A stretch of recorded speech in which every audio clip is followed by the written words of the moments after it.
What it is your guy Neo Ness back again with another video. Today we are talking about streamlining from quantity to quality with your video game collection. Now, I've been in this house for a little bit over 2 months now, and I moved all my video games in here and I was packed to the brim. All the shelves were full and I was trying to figure out how do I condense some of these games down and really figure out how to maximize the space that I have in here. In the old house, I had plenty of wide open space. In this house, I've got them segmented in different rooms. I've got my own personal office now instead of having the office in the middle of the game room like the old house. And I also have an actual game room space where I have a few of my arcade cabinets and a lot of empty open space that I just don't know what I plan on doing with. What I did realize is that I wanted to segment each individual area and give it its own theme. Now, for many of you out there, some of you may not have the space, or if you do have the space, a lot of times a lot of that stuff overflows and then the theme kind of goes haywire. And now you're just at this point where you've got tons of games, tons of collectible stuff that just overflows, and it just looks like a complete mess and it's all over the place. So today, we're gonna go through a lot of my games and really condense and figure out what games do we wanna get rid of and what games do we really wanna keep for the collection. Now, mind you, by no means am I planning on selling my entire collection or anything like that. What I plan on doing is trimming the fat and then reducing the amount of games that I start collecting moving forward. What I wanna do is I want to preserve the quality games that I have in my collection and also remove a lot of the filler titles that I have because I just don't need them and I don't ever plan on playing them. Let this be a great lesson for many of you out there. If you're in this place where you just started collecting and everywhere you go you see a game and you're like, ooh, a piece of candy, this is definitely the game that I want to have. You run into those scenarios where you have new shelves, you have new storage areas, wherever that you're housing your games, and you want to showcase those things. That's great, that's awesome. But what you run into a particular issue is like you run into a particular scenario like I did, where a year or so ago, I found 50 plus PlayStation 2 games at a Goodwill, and I was super excited to have those just because I was just starting my collection completely. Now, mind you, my Neo Geo collection has grown significantly over the last 4 years.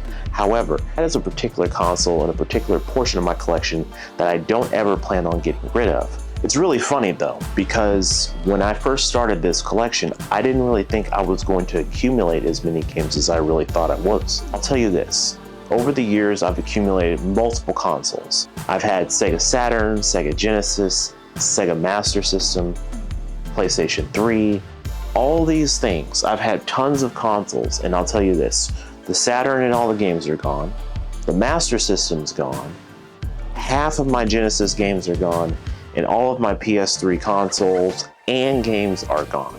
Now, some of you out there may say, man, PS3's, that's the console to collect for.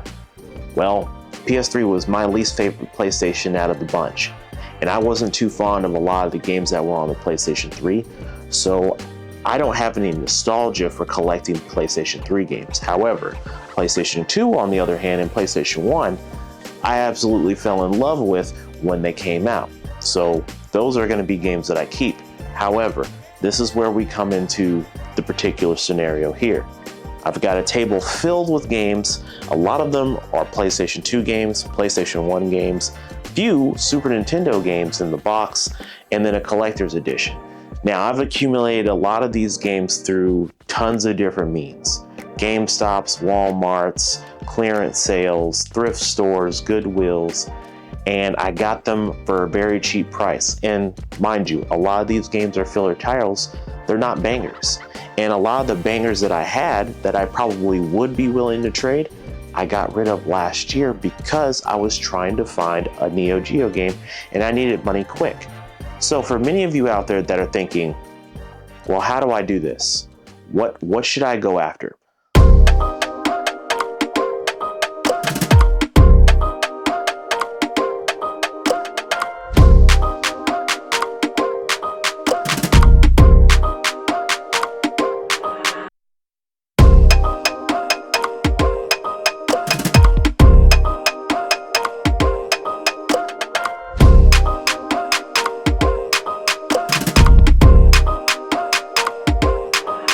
at Found Electronics right now. Let's go take a look. Doing something a little different here. So as you saw, I'm taking a lot of the trades that I had in the collection, the quantity-based games. Now we're looking for quality games. Here are a couple of titles over here. We've got some NES games that I'm probably taking a look at. A few of these right here. There's Dragon Warrior 2. That's one right here that I'm looking at. It's got the CIB potentially. The Contra there also is another one. And then a couple of the Super Nintendo games are another few games that I'm looking at. But this is part of what I'm talking about. Like when you pick up a large quantity of filler titles, things of that nature that just aren't doing anything for your collection, whenever the time's right is the time that you would want to looking at more quality-based games, something that has more replay value, things that you're going to go after and hold on to for a lot longer. It's going to be a lot harder to let go of those particular games. Let's keep taking a look around. 3, 2, 1, talk to me.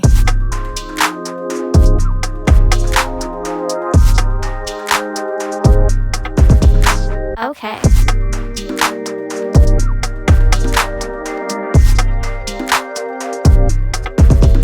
Talk to me.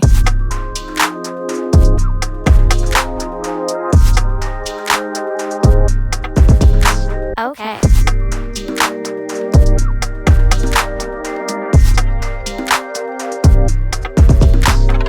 Three, two, one, talk to me.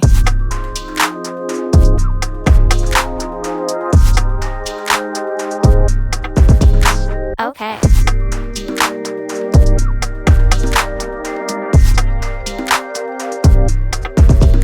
Talk to me.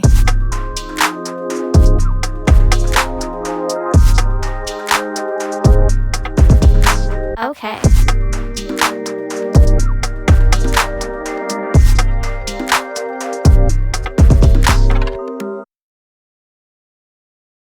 Let's list 3 things here. 1, what's your main goal when collecting?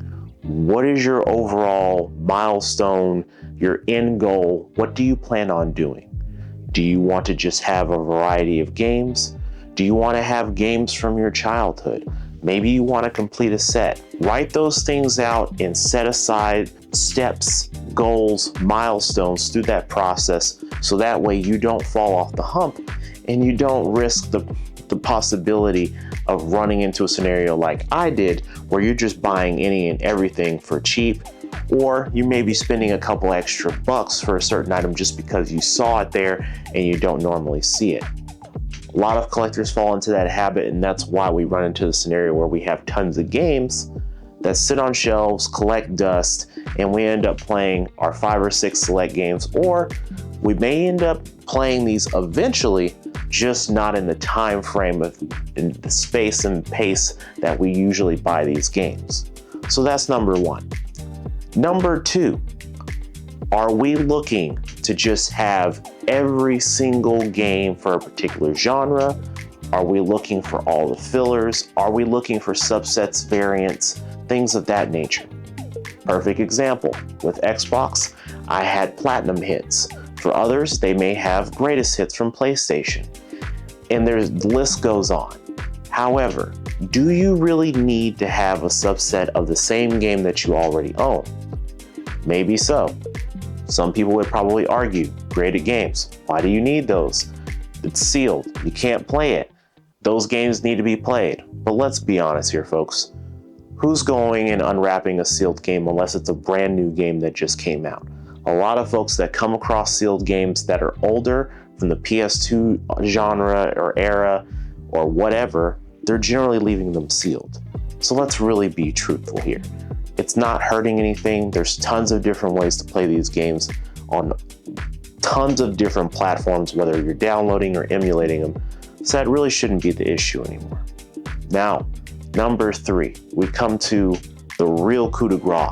Are we just buying games to be buying games? And is it a mental capacity to say, I just love filling up the shelves? I have these shelves, do they have to be full or are they going to be empty? So with those 3 things, we need to condense down the plan. So here's my plan, and see if this resonates with you. My Neo Geo console is the only console that I plan on completing the set for. I'm going after a full, or as much as possible, a full English set. With that English set, I'll have 94 games. Well, minus a few, just because they're so expensive. Besides the point. NES has betrayed me. Let's say 90 games to be on the safe side. Rest of the games on the Neo Geo AES will be Japanese exclusives, which will put us somewhere around the 114 mark total for all Neo Geo AES games. Not bad, but it's bad on the price just because it's so expensive. Now for my other games and consoles, my Xbox 360, PlayStation, Xbox, etc., that's a little different. For 360, I feel that I hit my wall, my plateau, when it got hot, everything was booming. I was already collecting Xbox 360 games, but now prices have hit higher marks to a point to where now I'm at this stop sign saying, I'm done buying 360 games. I have enough. This is where I want to be at. Same goes for my original Xbox. My PlayStation, on the other hand, I had a lot of banger PlayStation 2 games and I sold those.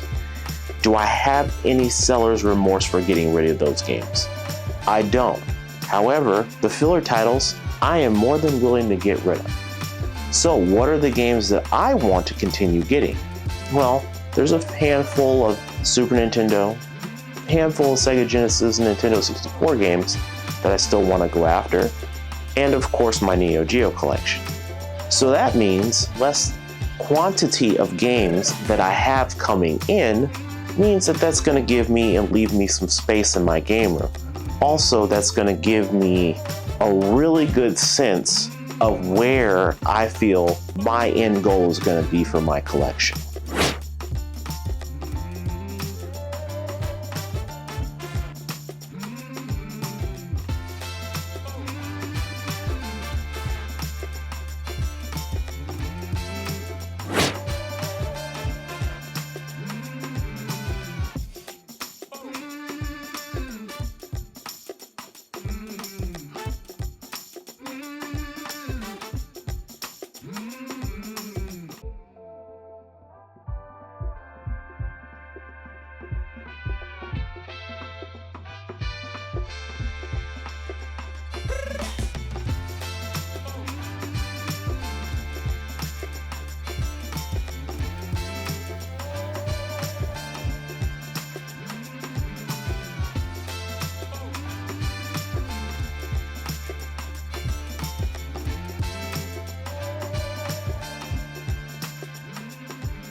We found an amazing find at Movie Trading Company.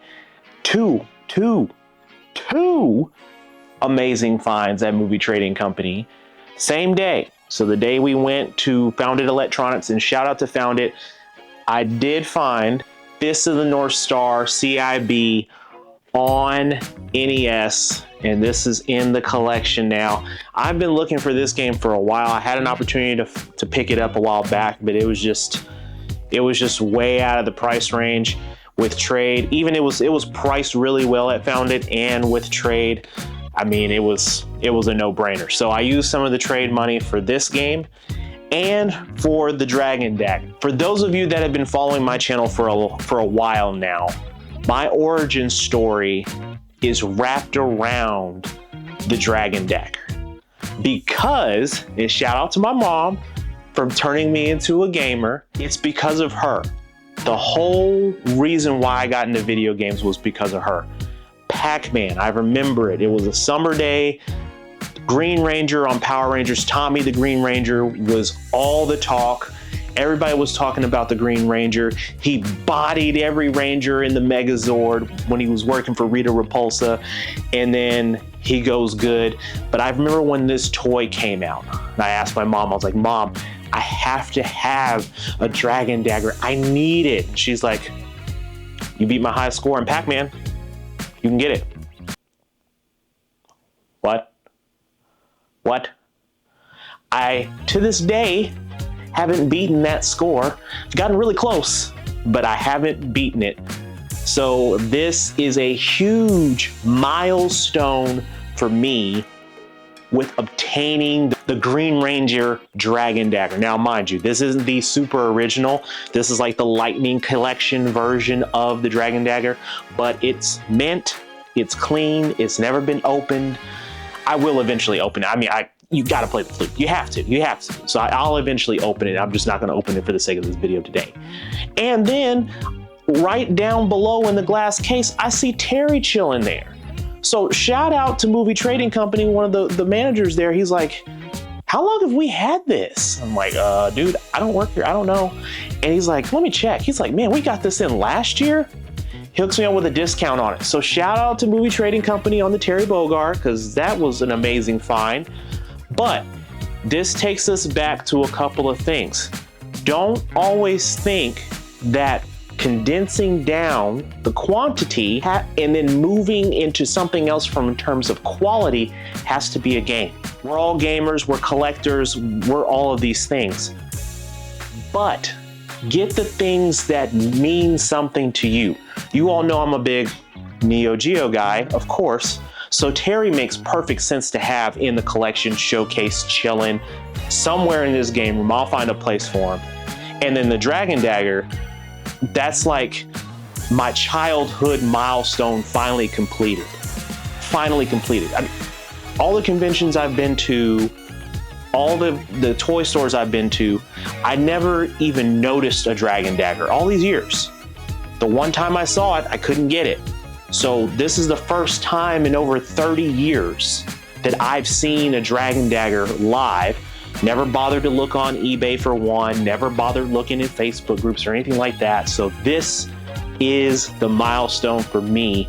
This is my true quality right here, because this resonates with me all the way back home from when I was like 7 or 8 with my mom, and I finally got it. So shout out to Mom. Shout out to Founded Electronics for letting me record in the store. Amazing time as always when I'm over there kicking it with you all. So thank you so much. Movie Trading Company, appreciate you on the deal. I'm glad I was able to find these things. And we did find that NES game. So we did find some really quality items. Did we condense the collection down? Yes, we did. Are we planning on doing any more condensing? I think we're in a good place now. We're in a nice, healthy place. My shelves need some reorganizing, which I'll continue to work on. So hopefully this video helped you out. If you have any questions, feel free to drop comments down below. And all that I ask you to do is collect and play the way that you want to collect and play your games. Please hit the like and subscribe button and the notification bell so you know when I'm dropping a new video. And I'll check you next time. Peace.